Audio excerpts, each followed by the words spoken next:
ইউক্রেনের রাজধানীতে এবার ভয়াবহ ক্ষেপণাস্ত্র হামলা চালিয়েছে রাশিয়া। শনিবার এই হামলায় কিয়েভে অন্তত 9 জন প্রাণ হারায়।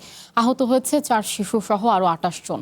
এক সূত্রের বরাদ্দে রয়টার্স জানায় শহর জুড়ে 1 ডজনের বেশি বোমা বিস্ফোরণ দেখা গেছে। গত কয়েক মাসে কিয়েভে হামলা বাড়িয়েছে রুশ বাহিনী। আর এদিকে এসব হামলা ঠেকাতে পর্যাপ্ত আকাশ সুরক্ষা ব্যবস্থার অভাবে ভুগছে ইউক্রেন।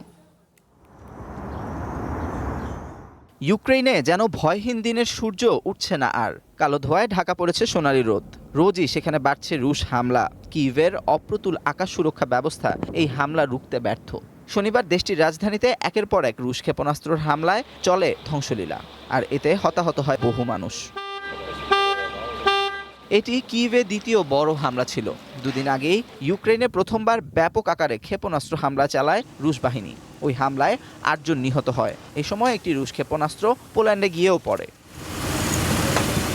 বেশ কয়েক মাস ধরে ইউক্রেন আকাশ সুরক্ষার জন্য প্যাট্রিয়ট মিসাইল সংকটে রয়েছে। মিত্র দেশগুলোর কাছে দ্রুত মিসাইলের জন্য একাধিকবার অনুরোধ করেন ইউক্রেনের প্রেসিডেন্ট ভলোদিমির জেলেনস্কি। সম্প্রতি আমেরিকার সাথে প্যাট্রিয়ট মিসাইল চুক্তি নিয়েও আলোচনা হচ্ছিল। ইউক্রেনকে প্রথমে প্যাট্রিয়ট মিসাইল তৈরির অনুমতি দিয়েও পরে এমন সিদ্ধান্ত থেকে সরে আসেন আমেরিকার প্রেসিডেন্ট ডোনাল্ড ট্রাম্প। তার মতে ওয়াশিংটন ছাড়া আর কারো এই মিসাইল তৈরির সক্ষমতা নেই।